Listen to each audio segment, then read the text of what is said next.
Very good afternoon and welcome to Lunchtime News here on TV1. You're joining me, David Paldano.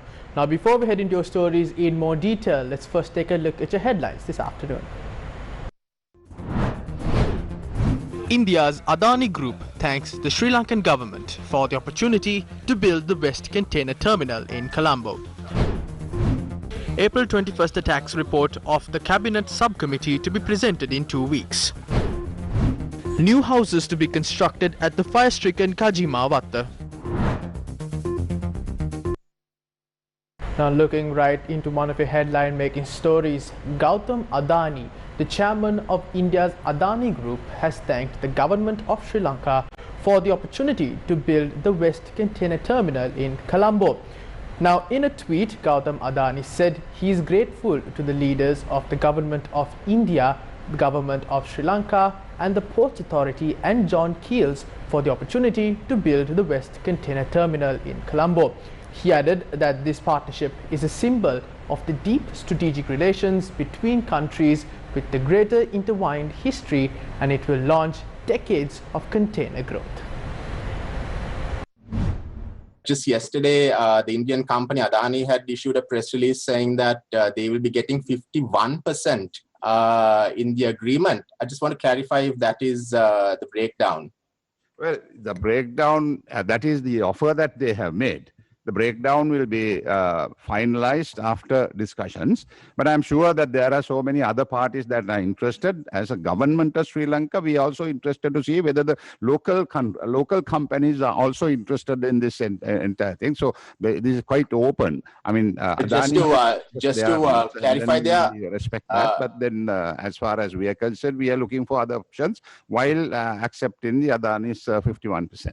But Adani says that they have actually got a letter of intent from the Ministry of Ports and Shipping. Yes. So that's for the 51. So there's 49, and then 49 would be shared with the government institutions that are related to ports and ports management, and also the private sector who's interested, who has some experience in this field, will be considered. Journalists raised questions about the provincial council elections at the cabinet media briefing today. පළාත් සභා ඡන්දය පැවැත්වීමට රජයේ කඩිනම් උත්සාහයක් දරනවා.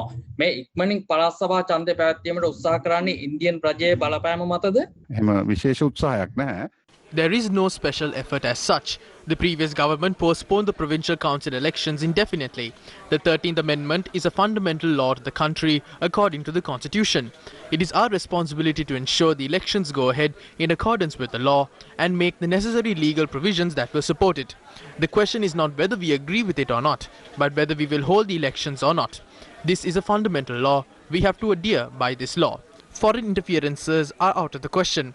The present government's responsibility is to correct the wrongs of the previous government, protect the rights of the people and adhere by the fundamental laws of the country.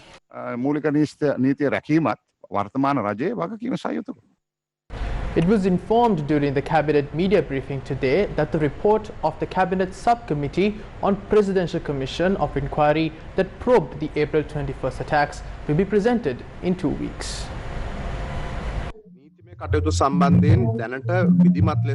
We have submitted the necessary documents to the Attorney General's Department for legal action. Other than the documents that were made available to us, the classified documents, also known as X-files, have been delivered to the Attorney General's Department on the condition of maintaining its secrecy.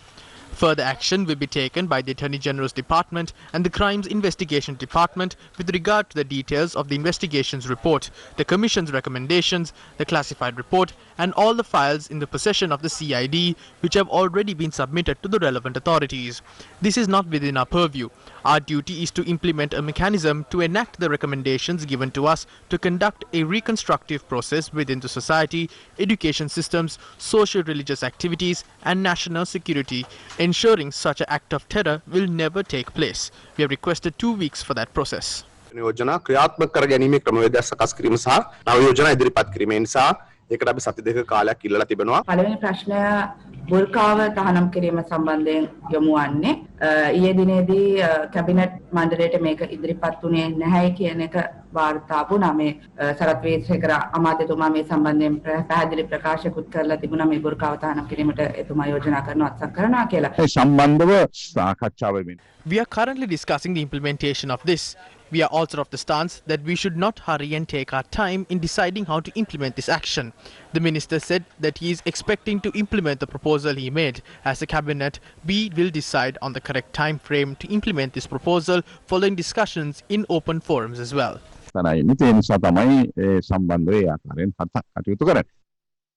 It was revealed during the cabinet media briefing today that a third party is taking control of the rice stocks in the country.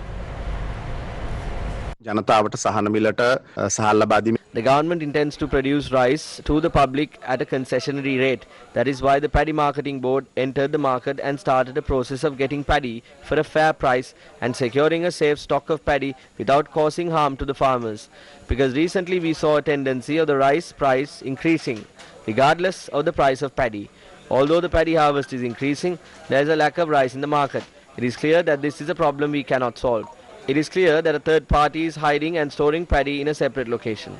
We will implement this process of successfully purchasing rice.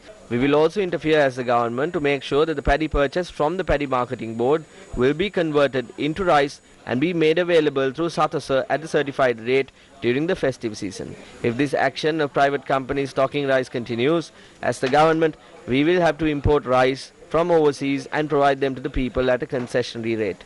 We have made a clear decision with regard to it. In this instance, it is apparent that this rice mafia done by these companies could be detrimental to the people and the economy of this country. The government has also taken the responsibility and the challenge of dissolving this mafia and providing rice at the promised maximum retail price of 98 rupees to the people. There is no doubt in that.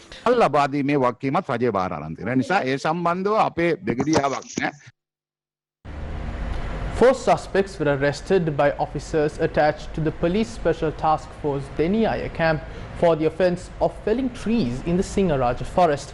Police spokesperson DIG Ajit Rohana said that the suspects were handed over to the Forest Department officers and further action pertaining to the suspects will be taken up by the wildlife officials. We're continuing to conduct investigations into matters of environmental destruction. Four suspects were arrested by officers attached to the Police Special Task Force Deniyaya camp for the offence of felling trees in the Singaraja forest. They have been brought before forest conservation officers for further investigation. Further, two individuals who are believed to have been cutting wood in the Adal Oil Reserve have been taken into custody yesterday.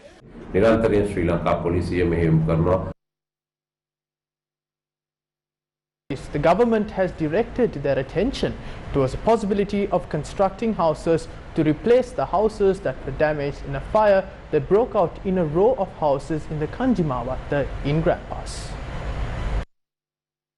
Colombo District Secretary Pradeep Yasaratna said that discussions will be held with a number of institutions including the Urban Development Authority in this regard. The fire broke out in a row of houses in Grand Pass, Kajima Estate at around 2:30 a.m. yesterday. 120 people have been affected due to the fire. The district secretary disclosed that they have been detained at two locations and that the necessary facilities have been provided. The Satyagraha campaign launched by the farmers in Valsapugala demanding to include the originally planned area and gazette the Hambantota Wild Elephant Management Reserve entered its 59th day today. According to our correspondent, representatives of the agrarian organizations are engaged in the continuous Satyagraha campaign today as well. We have staged two fast unto death campaigns. Not a single MP or a minister told us that they ended the gazette or amended the laws. No one came here after that. They said that they will give us an opportunity for a discussion before gazetting the regulations and amending the laws. However, as of now, we have not been informed. As farmers' unions, we come at a conclusion to continuously carry out this campaign until the government faction provides a favourable response to this matter. Mosquito Control Field Assistants have staged a protest near the Presidential Secretariat demanding their jobs to be made permanent. The All Ceylon Dengue Eradication Assistance Association staged this protest last evening. The president of the association, PCR Pereira, said that there are 1,169 field mosquito control assistants working on contract basis island-wide. He said that the protest will continue as the discussions held yesterday were unsuccessful. Residents of Unawatana Rumasala Kanda area engaged in a protest today, blocking vehicular movement along the Gol Matra main road from the Rumasala area.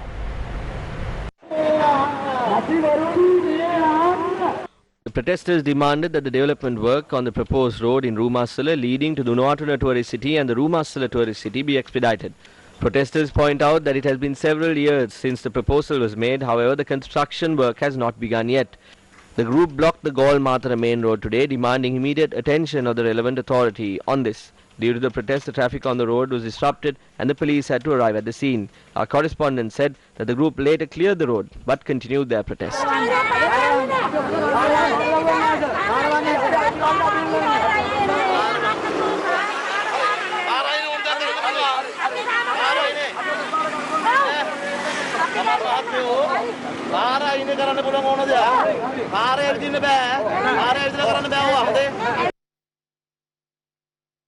Is launched the Standard Operating Procedure or SOP for local assembly of vehicles and automotive component manufacturing to encourage world-renowned brands to locally assemble vehicles. This launch was held yesterday under the patronage of Prime Minister Mahinda Rajapaksa in Colombo.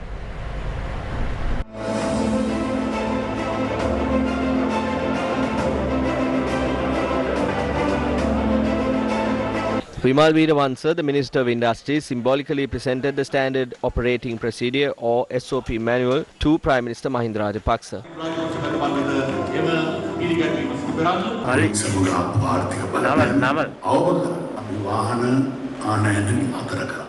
We halted vehicle imports to minimize the economic loss under the current condition of the country. We did not intend to harm anyone with this measure. It is a well-known fact that by that time there were enough vehicles already imported to last for the next 2 years. Challenges are inevitable when trying to change the system. Some will be satisfied and others will not. There has never been an SOP on the assembling of vehicles and the manufacturing of vehicle accessories before this. I believe this is a turning point for the manufacturing industry of this country. SOP makes the process smooth for both local and foreign investors alike. Furthermore, it will also pave the way for them to enter the vehicle manufacturing industry in our country without any hesitation. Made in Sri Lanka. The local car manufacturing and assembly industry, powered by the brand Made in Sri Lanka, is increasing the domestic value added year on year, thereby minimizing the foreign exchange outflow as far as possible, taking our country's products beyond our domestic market borderlines. We are confident that this will build a powerful industry. These were the views expressed regarding the sugar scam today. Tax increases and decreases for concessions take place from time to time. The sugar tax has been reduced at this difficult time. Maybe the benefit of the tax reduction must have gone to the importers. We imposed it for the people and not for single individuals.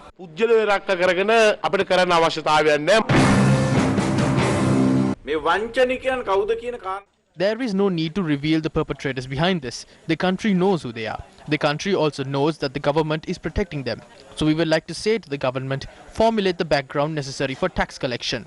Take the relevant legal actions on it. We would like to say that there are some in the government who are protecting these fraudsters for profit in a disgraceful manner.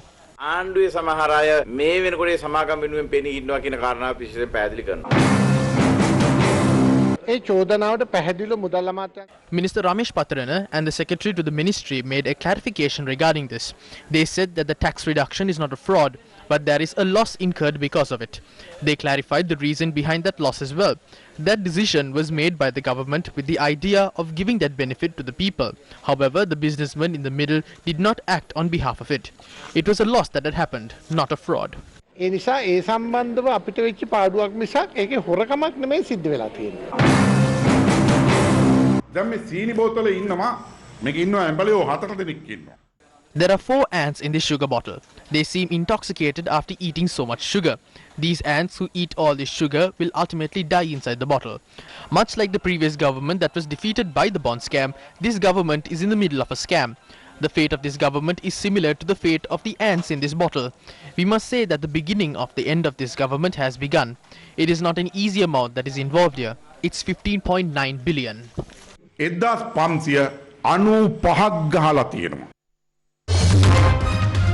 On to international news. Germany, France, Italy and Spain have suspended the use of AstraZeneca COVID-19 vaccine after several reports of blood clots in people who received the shot were reported in Europe. Kim Jo-young, the powerful sister of North Korean leader Kim Jong-un, has threatened to scrape inter-Korean cooperation as she condemned ongoing military drills between South Korea and the United States and cautioned the US against causing a stink if it wants peace. Kim Jo-young said in a statement, quote, "We take this opportunity to warn the new US administration trying hard to give off a powder smell in our land. If it wants to sleep in peace for the coming 4 years, it had better refrain from causing a stink in its first step," end quote. US Secretary of State Anthony Blinken and Defense Secretary Lloyd Austin are expected to focus on foreign and security policies during their time in Northeast Asia. The White House said that North Korea has so far rebuffed US calls for dialogue, as the chill in relations that began under previous President Donald Trump extended into Joe Biden's presidency. Now shifting our attention back to the local arena, here are some of the views expressed with regard to the sugar scam during the cabinet media briefing today. The government said that this tax amendment is carried out because of the price increase in the market, with the intention of providing the benefit to the public. Price in the market did not reduce because of this. It is said that a certain faction has benefited from this. As the government, what measures are you taking to tackle this issue? A tax fraud means a tax evasion. A tax fraud is not paying income tax. Saying there's a tax fraud is a joke. You are asking that question as a result of a politically motivated attempt to label this as a fraud.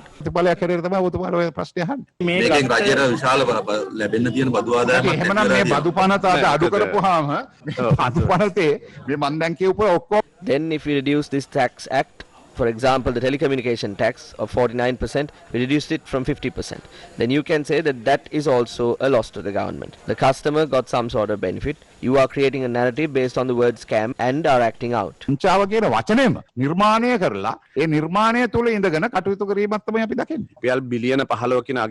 The amount of 15 billion is calculated through the multiplication of the 300 million kilos of sugar imported to the country in the past 4 months from 50 rupees. It is the government's policy to not increase the tax amounts once it is reduced.